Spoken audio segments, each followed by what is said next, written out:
Hello, Walking the Ropes fans. I am Blake, and welcome to the next episode of Walking the Ropes Wrestling Review for AEW Dynamite June 30th, 2021. In today's show, we have an explosive eliminator match, a match is postponed, a record is set, the champion's next challenger potentially revealed, and much, much more. But before that, make sure to check out the Walking the Ropes link tree for all things Walking the Ropes. Now, to open AEW Dynamite here, we had Chris Jericho joining the commentary team for the entire duration of the show. And then the opening bout, we had the AEW World Tag Team Championship Eliminator match. Eddie Kingston and Penta El Cero Miedo versus the Young Bucks. This match was an amazing match, and that's something consistent with AEW. They open the show with a match that could potentially be your match of the night almost every single night. This match is absolutely a fair case for that. This match just goes back and forth between the high flying style of the Bucks and Penta, and Kingston's just straight brawling style, and also Penta's straight brawling style. They knew how to work this match so beautifully.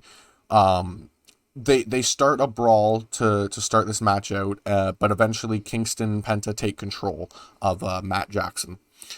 And they start double teaming him there, but eventually he's able to make a tag, and the Bucks are able to double team Penta. With the Bucks in control, they're taunting their opponents, but that seems to be an issue for them. As Penta is able to make a comeback and tag Kingston, who takes on both Bucks at once and is able to get a near fall on Nick. The Bucks are eventually able to double team Kingston outside the ring, and Nick takes control, and he's mimicking the Macho Man here. Kingston then reverses more bang for your buck and hits headbutts on Nick on the top rope, and he hits a superplex following that.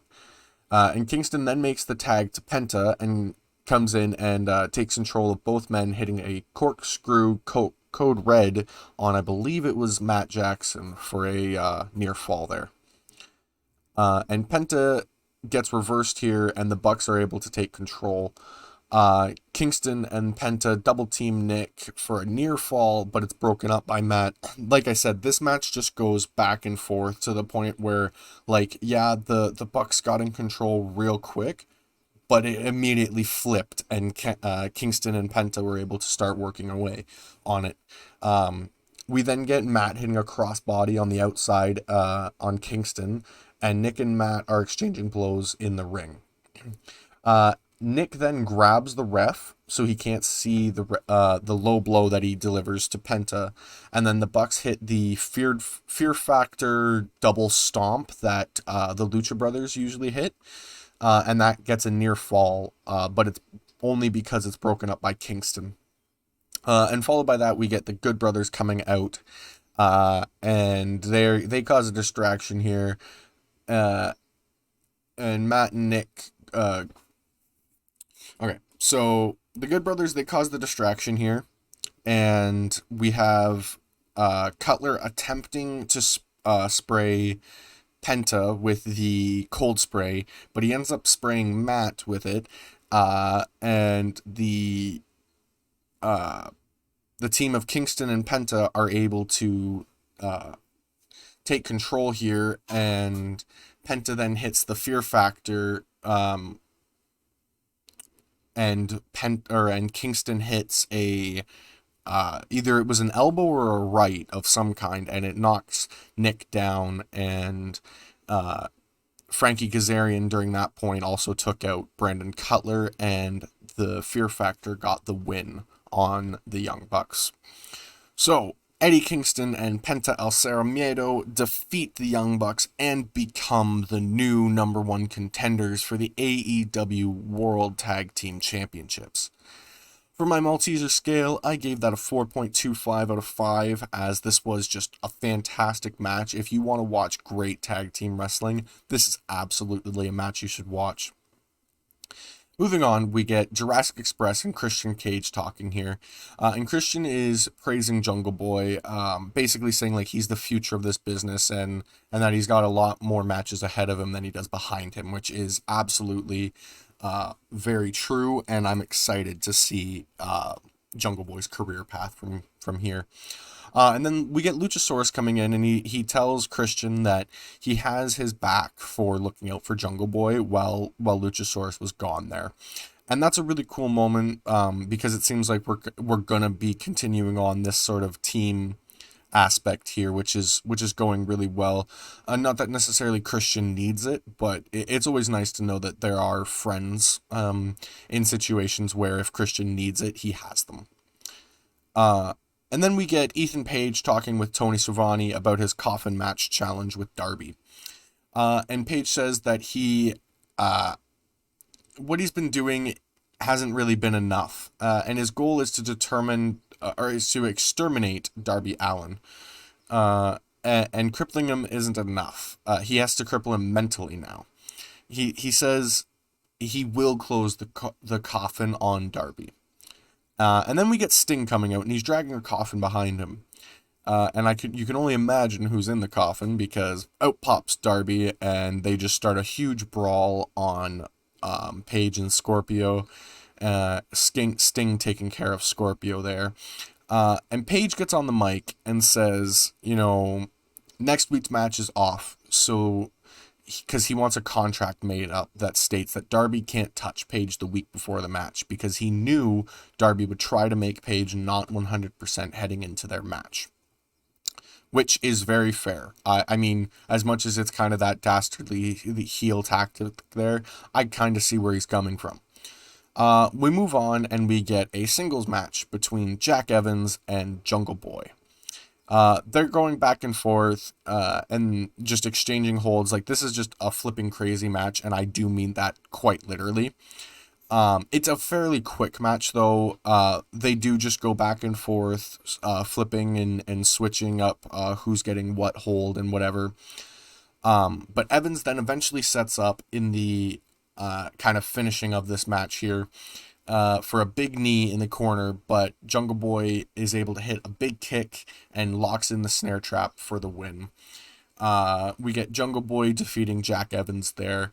This match, while it was very quick, it was kind of huge for AEW because that is Jungle Boy's 50th win in AEW.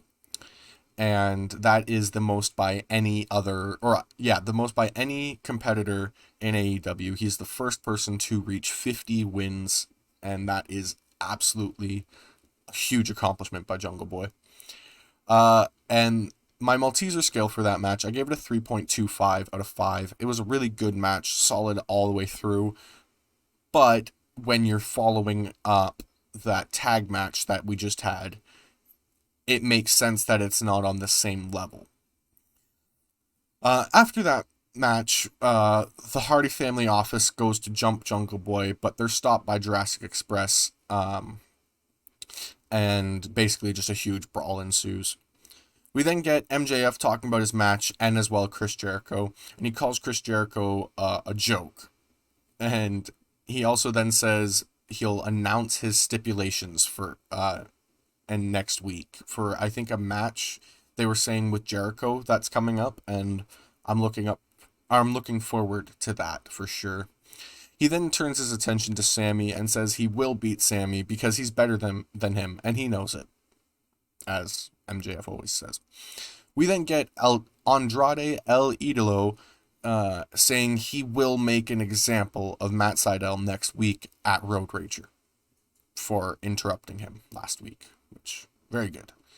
We get Kenny Omega making his way to the ring, and he asks himself a question, but phrases it as if Tony had asked this question before, and he's basically just saying, like, wanting to be asked how he feels so he can go, well, I feel like a king because I've beaten every single person in AEW and there's nothing else for me to do here, so he says he's going to take some time off, and he's going to go defend his other titles around the world.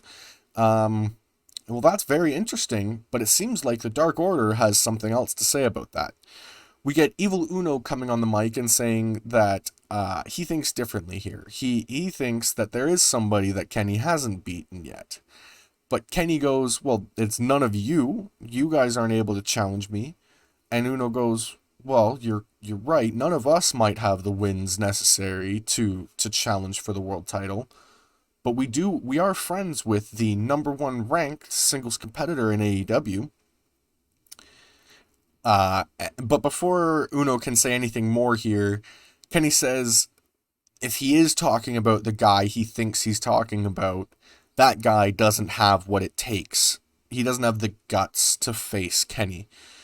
And then Kenny does his goodbye and good luck shtick there, and he leaves. He just leaves.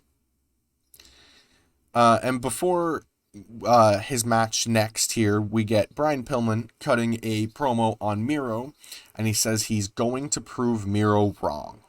And I hope for sure he does, because Pillman is an amazing talent here.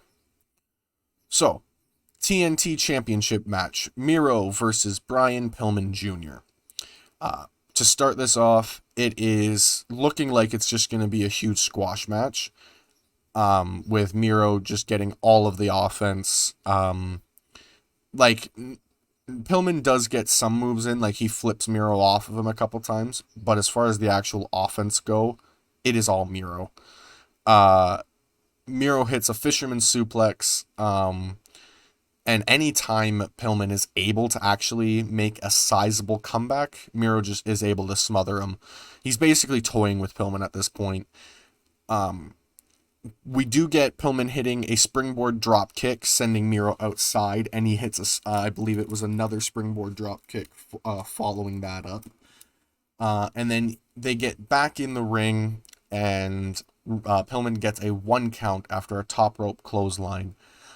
We then get Miro hitting a super kick on Brian as Brian goes for a springboard, but Pillman saw it coming, and he's able to move out of the way there. But Miro's able to eventually catch up to him, hits a big kick, and followed by a pushing kick, and then locks in game over for the win. Miro defeats Brian Pillman Jr. to retain the TNT Championship. For my Malteser scale, I gave it a 3.5 out of 5. It was a really good match. I mean, I didn't expect Pillman to take the title off of Miro here, but it proves Miro's a credible champion, shows that he's really strong, as well as shows Pillman is able to go and potentially be a top competitor in this industry, and that is absolutely amazing to see. I believe I said for my Malteser scale I gave it a 3.5 out of 5, but just in case I didn't. For the Dark Order, for next we get Dark Order and Adam Page arguing here, and Dark Order kind of turns on Page here, and they say, we don't think you're scared of Kenny per se, but we think you're scared of failure. And that he just needs to accept failure is okay, because like when Uno lost his TNT title match, who was the first person by his side? Well, it was Adam Page, holding him up on his shoulders and telling him to feel good about himself. So there's nothing wrong with failing so long as you can learn something from it. And I think that's where the Dark Order is trying to get Page to know about. We then get Taz talking about Team Tazzes and their situation here. He says Cage will defend the FTW Championship against Ricky Starks in Austin, Texas. Basically, hopefully that is his goal he's hoping that will be the last kind of argument between his team, and that they'll start to be able to be back on the proper road to success after their months and months of arguing. Moving on from that, we get a tag team match. We get Nyla Rose and Vicky Guerrero versus Britt Baker and Rebel. Yeah, I'm just as surprised as you are. I mean, I know we heard we were getting this match, but it still doesn't take away from the fact that it's Vicky Guerrero getting in the ring and competing. It's a little weird. Well, not weird, but just not used to it. We get Vicky and Rebel starting. Rebel pushes Vicky, and Vicky then tags out, and Nyla kind of stands behind Brit and Rebel as they celebrate, and she takes firm control. She's just toying with Rebel, and Rebel actually goes to get like runs away and tries to get a tag with Brit, but Brit just drops off the apron. Uh, and Nyla and Vicky go back and forth, exchanging like who's in control or like who's in the ring.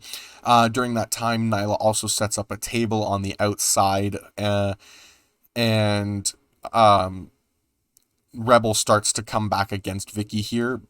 Vicky does actually roll her up for a really nice one count, which was nice. But it doesn't really amount to much, and she tags in Nyla, who takes control again. Uh, Brit is able to help Rebel, and they are able to double team Nyla. And she's gonna go for lockjaw here, but Nyla does stop her and hits that suspended knee on the top rope and tags in Vicky. Uh, Nyla's going to the top rope here, and Vicky is pushed off of Brit into the ropes, knocking Nyla off. Um, and during the confusion here, Britt Baker locks in the lockjaw and gets the win. Britt Baker and Rebel defeat Nyla Rose and Vicky Guerrero. This was a good match, but for my Malteser scale, I gave it a 2.5 out of 5. There was really nothing wrong with this match. It's just compared to the other matches. Excuse me. Compared to the other matches, I just didn't enjoy it near as much. It was still a very, very good match, but I see this more as a stepping stone match rather than anything else. After the match, though, Nyla does jump Brit and power bombs her right through the table, which again is kind of proving that fact that it is a stepping stone match. And moving on from that, we get the Inner Circle talking about their match next week. And basically, they tell FTR and, is it Wardlow? I can't remember who the third member of Pinnacle is going to be for that. It might be Wardlow. I could be wrong on that. But they tell them to bring the fight next week because they just want the best of the best competition. We then get the main event of the evening, MJF versus Sammy Guevara. This match, I can't describe what this match really is, as it's just one of the more technical matches that you would see. We had moves like Spanish flies off the top rope, springboard cutters just for fun. We had your dastardly heel poking the eyes out and pulling the hair, and we had backdrops on the outside of the ring, Liger bombs, just absolutely insane. We also had a Cuban destroyer, as called by Jericho. So I'm gonna just kind of describe towards the end here. We get Sammy going up to the top rope, and MJF hits the rope, knocking Sammy onto the turnbuckle, and MJF then hits a pile driver off the top rope. Only gets a near fall here. Seems like MJF did hurt his knee.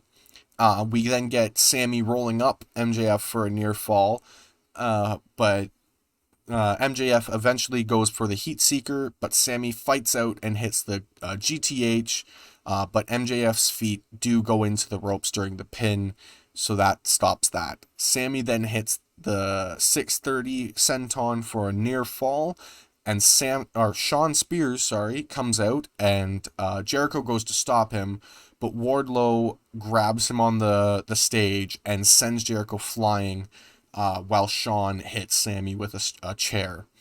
Wow, and then MJF pins Sammy for the win.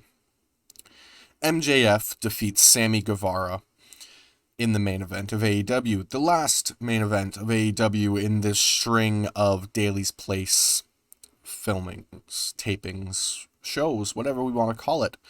We have MJF standing tall over Sammy, and then we get AEW recapping their run in Daily's Place. It was a really beautiful video package, a lot of respect to Brody Lee in or from AEW in this video package, which, as they should, 100%.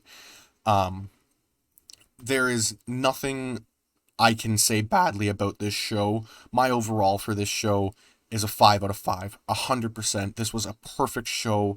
They did everything they needed to. It is a perfect send-off for Daily's Place. Obviously, they're coming back there sometime in August. That'll be the last show in Daily's Place for a long while. But this is the last one before they go on the road again. And there's just something special about the way they booked this show. It was a beautiful send-off to Daily's Place. As the home of AEW since, what was it, March 2020 they started filming there, which is absolutely insane. My match of the night, it goes to the main event. That match was absolutely perfect through and through. My segment of the night goes to the Dark Order challenging Kenny Omega, as well as AEW's trip down memory lane, because AEW was kind of dealt a raw hand here. They were in their first year when the pandemic started, and they had to make sure they were able to film and produce the same level content that, WWE was. And they didn't have a Thunderdome. Well, they definitely could have done a Thunderdome. I appreciate what AEW did in Daily's Place. Having the live fans being as the wrestling performers that were there anyways was such a genius idea. It added the aspect of crowd atmosphere to what was an empty arena, and it just made it feel that much more special when we would get these little pops here and there for wrestling moves and appearances and everything like that. I don't think AEW could have done any better with Daily's Place during the pandemic. They did a fantastic job there. And as for that, my performer of the night, my wrestler of the night, while this isn't a wrestler, it's going to Daily's Place. I'm giving this to Daily's Place because without Daily's Place being where it was, how it was, the way everything was able to be set up, obviously Tony Khan does own it. It's a big reason why they were able to be there.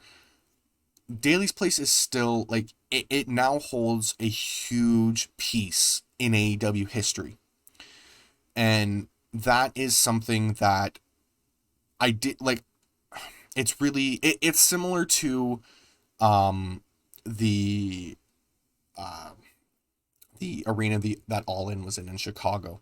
How there's the plaque outside of that. I can see something like that happening for Daily's Place, having some kind of memory towards this set of filmings and everything. It was a perfect venue for what they needed it to be. They were able to do so many cool matches there. We got the Blood and Guts match. We got I think the Steel Cage match was in Daily's Place. We had the Stadium Stampede match, which we never would have gotten if it wasn't for the pandemic, I believe. And so, for that, I say thank you to Daily's Place. And as well, thank you to all of you for dropping into this episode of Walking the Ropes Wrestling Review. If you did enjoy, make sure to like, subscribe, and hit the bell icon to get notifications whenever we upload. And I will see you guys in the next episode.